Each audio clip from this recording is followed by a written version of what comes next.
After finally getting his first win in the Premier League in over a year, Daniel Farke has been sacked as Norwich City manager, and a new favorite has emerged as Norwich City manager.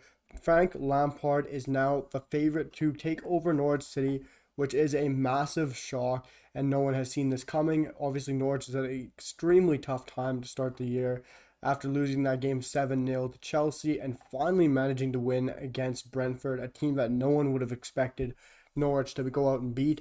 After an amazing performance from the Norwegian Matthias Norman, the Norwich City Canaries have somehow pulled out their first win of the season against Brentford.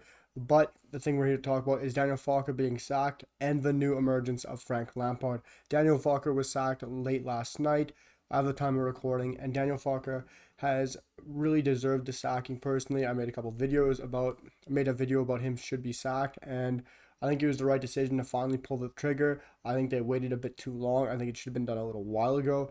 But the fact that Frank Lampard is a man being rumored with the job is quite a shock. No one would have expected Frank Lampard to take or be rumored with a Norwich City job. I would have expected him to be rumored with a Newcastle job, a team with more history, a team with more money, a team he can do more with.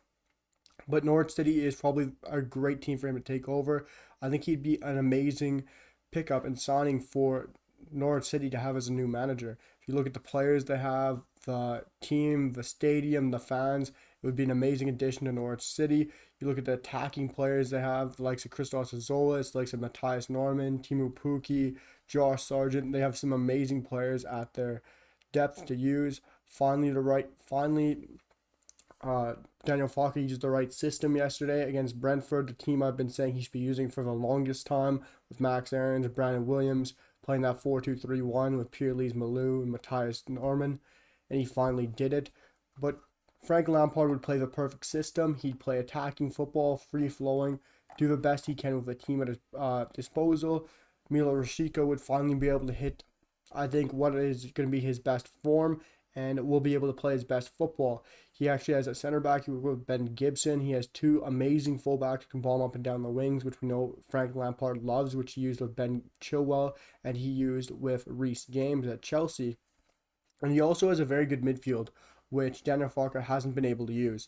And Chelsea would love probably the hiring of Frank Lampard if he does go to Norwich, because of Billy Gilmour there already, and we know Frank Lampard loves Billy Gilmour and loves to use him as he did at Chelsea. I think Chelsea and Frank Lampard would love that addition because Billy Gilmour would fit perfectly into Frank Lampard's system, and Frank Lampard would probably go with the 4-2-3-1, using the players I probably would say are the best midfielders at Norwich in Matthias Norman, Pierre-Lise Malou, and Billy Gilmour. Kenny McLean is still there, a fantastic player. Forward-wise, he has Kieran Dowell, he has the likes of Timu Puki, Josh Sargent, Milo Rashica, and Christos Zolis. I think he'd be able to use these fast-flowing, free-flowing attacking players to his style. I think they'd fit perfectly into the new Frank Lampard system. I'm very shocked that Frank Lampard is the man being rumored to go to Norwich, but it would be an amazing hiring from Norwich City if they could get this done. I would have expected a guy like Chris Wilder, who today just went to Bora, Middlesbrough, which is a great signing for them. But if Norwich can somehow get a hold of Frank Lampard and sign him as the next manager, it would be an amazing addition. Probably turn the club in the right direction, and maybe he could save the team from relegation. And if he can manage to do this for Norwich City, it would show that Frank Lampard is a top-class manager, because this Norwich City look like they're already going down under Daniel Farke and would have been sealed to go down. But under Frank Lampard, I can actually see some hope and see them having a chance of staying up in the Premier League for the first time in a long time. But guys, make sure to hit the sub button down below, drop a like, and let me know what you guys think down below in the comments, and I'll see you guys for the next one. Peace.